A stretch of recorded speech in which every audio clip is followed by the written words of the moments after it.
नमस्कार साथियों। आज हम लोग बात करेंगे सेकंड सेमेस्टर के प्रारंभिक शिक्षा के नवीन प्रयास। उसके क्रम में आज हम लोग बात किया जाएगा बाल शिक्षा नीति।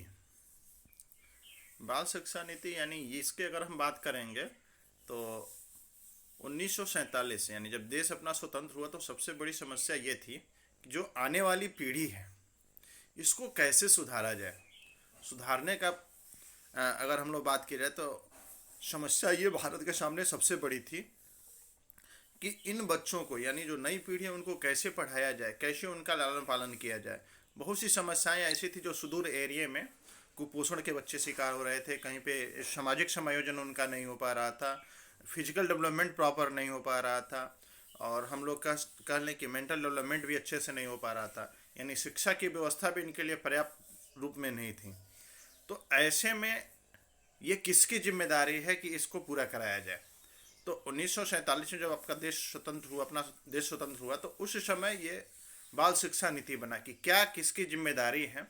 उन बिंदुओं को जैसे आज हमने SCERT का जो आपका PDF है जो बुक वाला, उसको हमने लिया हुआ है, तो उससे हम लोग देखकर समझने का कोशिश करेंगे। ठीक है, एक एक बिंदु पे हम लोग डिस्कस करते हुए और समझते हुए चलेंगे। ठीक है, आइए देखिए यहाँ राष्ट्रीय बाल नीति 22 अगस्त 1947 को भारत सरकार ने बच्चों के कल्याणार्थ राष्ट्रीय बाल नीति की घोषणा की। ठीक है, कब हुआ था? 22 अगस्त 1947। ठीक है, जिसके अंतर्गत बालकों के पूर्ण शारीरिक, मानसिक एवं सामाजिक विकास हेतु सर्वोत्तम परिस्थितियों का निर्माण करने हेतु निम्नलिखित उपाय किया गया।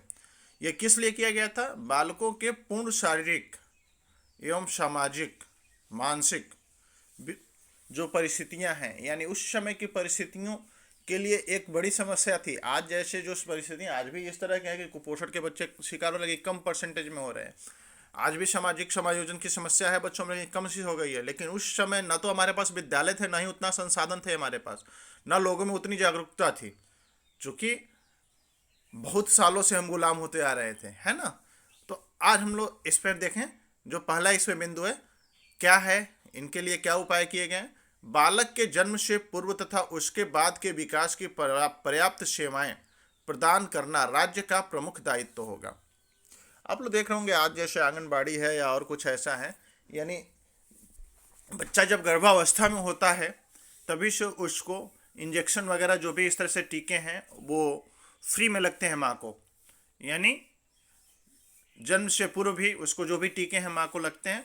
और उसके लिए जैसे आप देखते होंगे आज की जो व्यवस्था है, उनके लिए बच्चों का समय समय पे इंजेक्शन लगना पैदा होने के बाद, और इसके बाद से पोलियो ड्रॉप वगैरह जो चीज़ें भी हैं, इसके बाद दलिया वगैरह आपका मिलता है। तो यानी जो भी इस तरह की चीज़ें हैं बच्चों का पूरा ख्याल रखा जाता है, जिससे उनका फिजिकल डेवलपमेंट अपने आप में ठीक रहे, स्वस्थ बच्चे हो रहे हैं। ठीक है, सेकेंड जो है, राज्य को 6 से 14 वर्ष के आयु के समस्त बालकों को निःशुल्क एवं अनिवार्य शिक्षा उपलब्ध कराने हेतु समयबद्ध कार्यक्रम तैयार करना चाहिए। यानी जो राज्य है उसको 6 से 14 वर्ष, जैसा कि आप लोग नीति निर्देशक तत्व आपने पढ़ा, नीति निर्देशक सिद्धांत तो आपने पढ़ा है, उसमें आर्टिकल 45 उसमें यह था कि हर एक राज्य का उत्तरदायित्व तो है कि वो 6 से 14 वर्ष के बच्चों को निःशुल्क एवं अनिवार्य शिक्षा उपलब्ध कराए। ठीक है, लेकिन नीति निर्देशक सिद्धांत यह है कि वो राज्य के ऊपर डिपेंड करता है वो लागू करे या ना करे। फिर इसको मौलिक अधिकार में जोड़ा गया, 21A में जोड़ा गया, तो वहाँ से जाके एक लगा कि सभी जो 6 से 14 वर्ष के बच्चों को निःशुल्क अनिवार्य शिक्षा की बात की गई। लेकिन यहाँ जो बोल रहा है कि राज्य के 6 से 14 बालकों को निःशुल्क अनिवार्य शिक्षा उपलब्ध कराने तो समयबद्ध कार्यक्रम तैयार करना। यानी एक आप इस तरह का प्लान तैयार करिए जो निःशुल्क अनिवार्य शिक्षा को सभी बच्चों तक पहुंचाया जा सके। ठीक है, तीसरा बिंदु जो है, बालकों को उनके माता पिता से अलग नहीं रखा जाए जब तक कि वे अपने जीवन यापन में सक्षम ना हो। यानी जो बालक हैं, ऐसा नहीं कि उनको हम लोग अलग रखें माता पिता से। यदि माता पिता से अलग रखते हैं तो उसका सामाजिक समायोजन बहुत ज़्यादा प्रभावित होगा, है ना।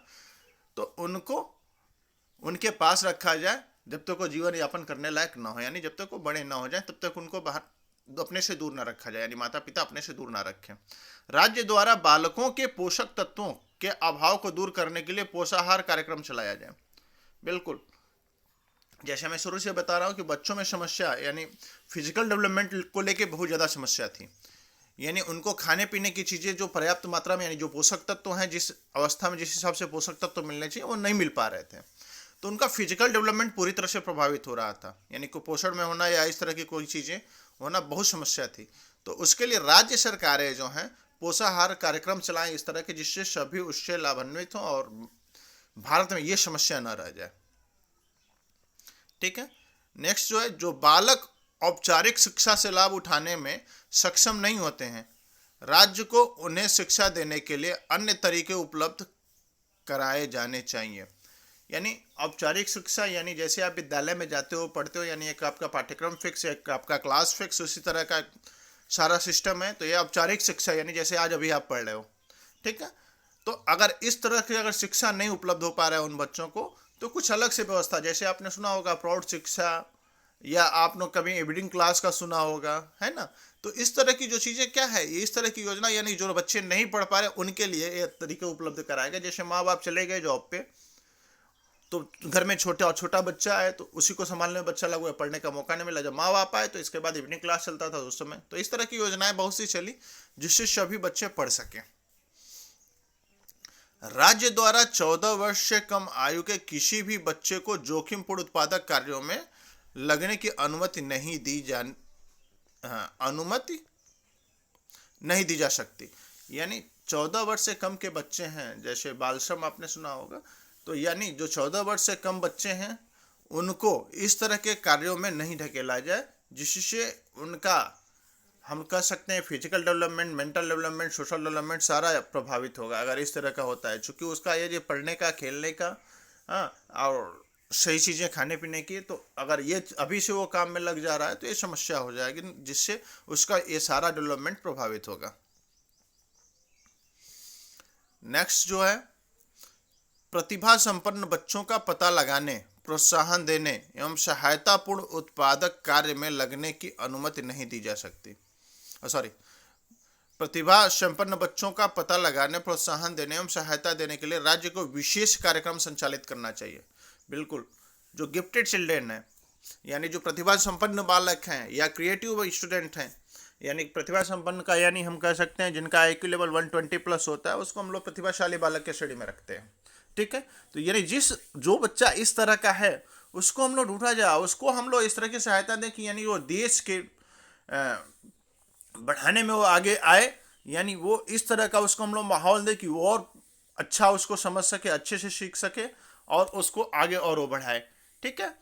यानी आगे बढ़ाने का मतलब ये कि वो देश की एक संपत्ति के रूप में है। अगर हम लोग मान लें तो जो बालक है वो देश की संपत्ति, देश को बढ़ाने में वो कार्य करेंगे। यदि वो आगे आकर के अच्छा IAS बनता है, अच्छा डॉक्टर बनता है, अच्छा इंजीनियर बनता है, तो देश के हित में ही कार्य करेगा, न कि अहित में कार्य करेगा, है ना। तो इस तरह के बच्चों को हम लोग और फैसिलिटी दें और उनको ढूंढने का प्रयास करें। ये इस तरह से एक राज्य सरकार इस तरह से कुछ कार्यक्रम संचालित करे कि इन बच्चों को यानी एक अलग से शिक्षा, जैसा कि हम लोग जानते हैं स्पेशल एजुकेशन में आपने पढ़ा होगा या स्पेशल एजुकेशन के बारे में आपने सुना होगा, उसमें आपको एक इंक्लूसिव एजुकेशन की संकल्पना भी मिलेगी। इंक्लूसिव एजुकेशन में अगर हम बात करेंगे विशिष्ट बालक कौन, तो विशिष्ट बालक वो एक मेंटल लेवल पे हम लोग देखते हैं और एक फिजिकल लेवल पे देखते हैं। फिजिकल लेवल पे यानी जो सामान्य से नीचे यानी किसी तरह से प्रभावित हो, यानी हम कह लें ऑर्थोपेडिक हो, हैंडीकैप हो, ऑर्थोपेडिक हो, विजुअल इम्पेयर्ड हो, हियरिंग इम्पेयर्ड हो, अगर इस तरह का बालक है। और मेंटल वाले में हम लोग हैं जिसका IQ लेवल 90 से नीचे, ठीक है, माइल्ड मॉडरेट वगैरह जो भी है, और 110 से ऊपर, ये सारे क्या हैं, ये सारे विशिष्ट बालक के श्रेणी में आएंगे। ठीक है। तो वहाँ पे यानी प्रतिभा संपन्न यानी 120 से ऊपर जो है यानी ये विशिष्ट बालक के श्रेणी में आएगा। तो उसके लिए अलग से हम कुछ व्यवस्था करें। राज्य को मादक पदार्थों के सेवन एवं उत्पादन तथा व्यापार आदि से बच्चों को बचाना चाहिए।